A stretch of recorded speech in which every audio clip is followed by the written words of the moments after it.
Hi guys! Welcome back to Travel Vlogs, Travel Vibes!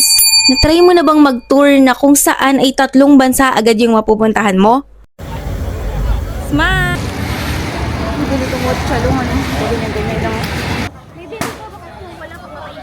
Libre ang mga meals. May mga swimming pool. Ganitong kaganda yung room. Ang daming exciting amenities. Halos lahat ng magagandang bagay ay nandito na.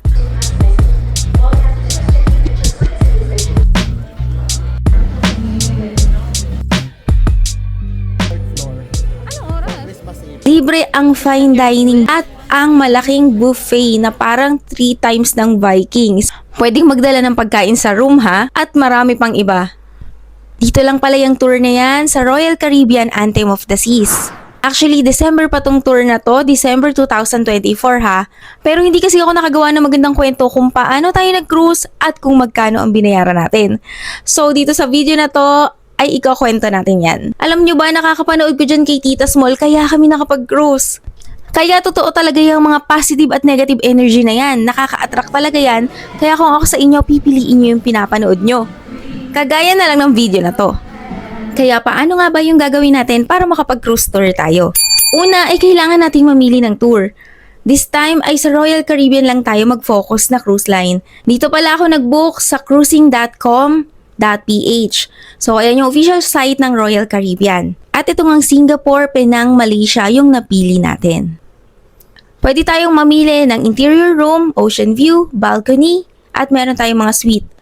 So, sa mga bansang to ay hindi naman kailangan ng visa. Kaya ang inintindi na lang natin ay yung flight ticket, yung ating hotel, at yung ating bayad.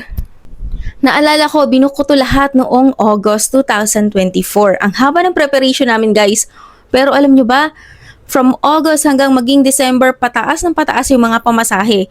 Kaya mas maganda talaga kung mag-book ka ng maaga. 4 pala kaming nag-cruise. Ang mister kong si King, anak kong si Atosa, at ang pinsan kong si CJ na nasa Riyadh. So bakasyon lang siya, kaya medyo matrabaho yung ginawa niyang proseso. Kung ano man yung proseso niya, bahala na siya doon. Dito lang tayo muna mag-focus sa Pilipinas. So una nating i-prepare ay ang ating ticket na nabayaran na natin. Pagkatapos ay bumili naman kami ng airfare ticket. So ipinrint ko na rin siya. Pangalawa guys ay ang insurance, travel insurance. Sa RCBC kasi kapag ikaw ay priority account or hexagon account ay libre na yung travel insurance mo. Basta bumili ka ng airfare or ng cruise fare. 4 naman na kailangan natin ay yung luggage tag. Meron kasing separate na luggage tag. Yung sa cruise, pagka pinrint out mo siya ay dun mo na siya gagamitin. Dun mo na siya ilalagay. Hindi mo siya ilalagay sa airport. Tandaan nyo na yung luggage tag ay doon ilalagay pag sasakay ka na ng barko. Kasi masisira na yun pag nilagay mo sa airport tas lilituhin mo pa yung mga crew kung ano yung nandoon sa bagahe mo. Bakit may tag ka ng sarili mo, 'di ba? Pangalawa ay yung travel pass. Iba pa yung travel pass sa barko ha. So, ang dami natin kailangan i-print. Nag-research din ako guys na kailangan ay magdala ka man lang ng dokumento mo kung ikaw ba ay nagtatrabaho o ikaw ba ay may negosyo. Kaya para safe ay nagdala pala ako ng mga mayor's permit ko, ng mga BIR ko. Pero hindi naman yan hinanap guys. Pero sa immigration nga pala, tinanong ako guys kung anong trabaho ko. Sabi ko ay may business ako. Tapos si Mr. may business din. Pero sa immigration kasi, kanya-kanyang pasok kayo. Kayo ay i-interviewin ng sarili-sarili nyo. Hindi ko nga lang matandaan kung in-interview ba si Atosa na mag-isa niya. Naalala ko lang pala yung Mr. ko, nasanay kasi yan na nakaready na lahat ng papel niya as in wala siyang iintindihin, ultimo damit at mga brief niya ay nakaready na. Kaya nung nandun kami sa airport, sinasabi ko sa kanya na, oh, ang alis pala natin ganito ha, mag-check-in muna tayo sa hotel na ito, tapos mag-check-in tayo sa hotel na to. Kaya nalilito siya, sabi niya, ha, anong date? Anong date yan? Kasi guys, sabi nga nila, diba, wag mo muna i-post ang travel mo hanggat hindi ka nakakalagpas ng immigration. In-apply ko nga lang din yung kasabihan na yan. Syempre, baka nga naman mamaya magka-aberya, nag-post na tayo na off to Bali tayo or off to Hong Kong. Nagbayad pala kami ng travel tax na 1,620 pesos ata yun. Yung travel tax ng bata ay kalahati lang sa pagkakaalam ko. Mas maganda guys kung maglalaan kayo ng 1 day allowance bago kayo sumakay ng barko para if ever magka-aberya ay meron kayong allowance. Lalo na dito sa atin ay puro delay ang flight. Pagkatapos yan guys ay nag-book pala ako ng hotel dito sa Klook. Mas mura sa Klook pag mag-book kayo ng hotel ay sa Klook kayo mag-book. Hindi nyo rin guys i-consider yung mga hotel na tumatanggap ng early check-in. Ang hotel pala na pinag-stayan namin guys ay yung Hotel 81 Sakura sa Jichayat Road. Tapos lumaboy pala kami ng pinsan ko, si CJ at saka si Atosa. Si King kasi tamad yan, gusto niya, nahihiga lang siya lagi. At naghanap kami ng makakainan. Dito nga kami nakakita ng pagkain sa Lau Pasa. Tinuro lang sa amin yan ng mga driver. Alam nyo ba na sa Singapore, yung mga UV doon, yung mga Grab, ay puro Alphard. As in, naka-Alphard kayo. Tapos pagka dumating ka, matik yun, bababa na yung driver, tutulungan na kayo, walang extra charge yun.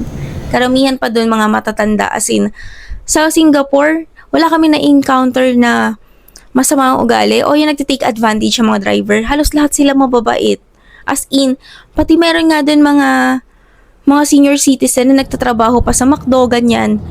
Kaya nakakatuwa talaga sa Singapore. Sobrang linis, guys. As in, maaano ka, parang basta, mahihiya kang magkalat talaga. At huwag ka talaga magkalat doon. Ito pa pala, guys, yung mga dapat yung i-prepare. Kailangan, meron kayong GCash card. Huwag niyong kakalimutan yung GCash card kasi tinatanggap yung bayad doon. As in, kaskas ka lang para ka naka-ATM, di ba? So, GCash card, important yan. Kaya ngayon pa lang mag-order ka na kasi 1 week lang naman dadating na yan. 200 ata or 250 pesos lang yan. Good as ATM yan kung ano ang laman ng GCash mo. Nag-avail din pala kami ng SIM card sa airport. Meron na rin siyang load. Take note guys, medyo mahal ang internet sa Singapore. Pero yung na-avail namin SIM card ay gumagana na rin sa Thailand at Malaysia. So nung sumampa na kami sa barko ay kumain na agad kami sa Windjammer Buffet. Ito palang Windjammer ay libre. Complimentary yan lahat guys ha. Ang dami mong pwedeng pagpilian dyan. Merong mga Indian food, Asian, may mga pastries.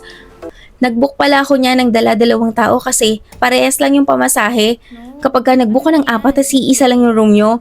So, ginawa ko, 2 yung room namin, isa si CJ, tapos 3 kami dun sa isang room since may bata kami. So, ang pamasahe pala namin sa cruise ay 188,640 pesos. At ang pamasahe pala namin sa eroplano ay 87,530 pesos. Alam nyo ba guys na ayan na yung pinaka-basic na room sa pamasahe na yan. Pagka hindi naman December ay may mas mga mura pang offer. Sana nga ay next time masubukan naman namin yung ocean view, lalo na yung may balcony room, di ba? Para pwede ako magsampay ng mga damit ko. Ang tip lang din pala guys ay magdala na kayo ng maraming damit kasi ang hirap maglaba doon dahil ang mahal ng laundry service nila doon. Tapos ito pala yung sikat na attraction. Kapag ka pala sumakay ka dyan ay pwede mo makita yung buong area ng barko in 360 view. Yan ay may bayad din. Kailangan nyo rin pala mag-install ng Royal app dahil dyan yung makikita yung mga babayaran nyo at kung anong mga ganap nyo sa barko. Nag-fine dining kami so nag-bis kami ng maganda kasi syempre gusto namin maging maganda naman, meron kaming picture. Yung asawa ko hindi siya sumama kasi nga boring nga yan, kung saan siya dun lang muna siya, wag mo siyang papakialaman. Katapos pala niyan ay meron balloon drop. Nanood kami nung gabi, alas 12 yun, tapos may caroling sila doon. Pagkatapos yan, umakyat na kami kasi pagod na kami, natulog na kami. So mamaya ay kukumpute natin lahat ang nagastos namin. Meron din palang gratuity guys, merong service charge ang room kada araw at parang 1,300 pesos siya a day. Ganon siya. So pagpalagay na lang natin ng 1,300 pesos a day ang isang room sa isang araw. Syempre kasama din yung pagpapalit nila ng bedsheet, pagpapalit nila ng mga toiletries. Meron din palang night market. Hindi night market, basta meron siyang tiyangge. Ayan, mga original yung pabango dyan. Nakabili nga ako ng 3. Kasi parang 3 for $100 lang yun. As original talaga yun. So, sulit na sulit siya, di ba? On our second day ay pumunta nga ang barko sa Malaysia at bumaba kami dyan. Nag-tour din kami dyan. Pero palakad lang. Napagod din kami kasi sobrang init. Ayan, nag-away pa kami mag-asawa niyan kasi pinilit ko ata siya sumama dun sa tour. Bang init, palakad lang talaga. Tapos nun, nag-walk out na kami. Sabi ko dun sa tour guide, parang di ko na po kaya kasi, pero syempre English yun. Sabi ko parang di na namin kaya kasi may high blood si Janjan, yung pinsan ko. So tinuro ko yung pinsan ko si Janjan may high blood. Tapos, nag-walk out na kami. Tapos sabi naman ng mister ko, nakakahiya mag-walk out kasi matanda na rin yung tour guide. Di, sabi ko, sige, sumama siya dun sa mga foreigner. Mga foreigner, di ba, okay sa kanila, naiinitan. Tapos kami naman, lumakad kami ng amin, pumunta na kami sa Georgetown. Excited kami, syempre, bibili kami ng mga keychain. Yung asawa ko, sobra kasing manly niyan. Talagang wala siyang pakialam sa mga bagay ng mga fancy, mga keychain. Wala siyang pakialam doon. Kami naman, pinsan ko, syempre, maarte kami. Tapos yung anak ko, yan, mahilig sa mga laruan. Kung ano-ano, bibili talaga yan. Nauna na nga kami dun sa Georgetown. Tapos itong mister ko, nagkasalubong kami dun sa Georgetown, parang galit na sa amin kasi naglalakad lang siya. Kami, nag-grab na kami. Parang yung keychain na nabili ko, ang dami nun, 10 ringgit lang.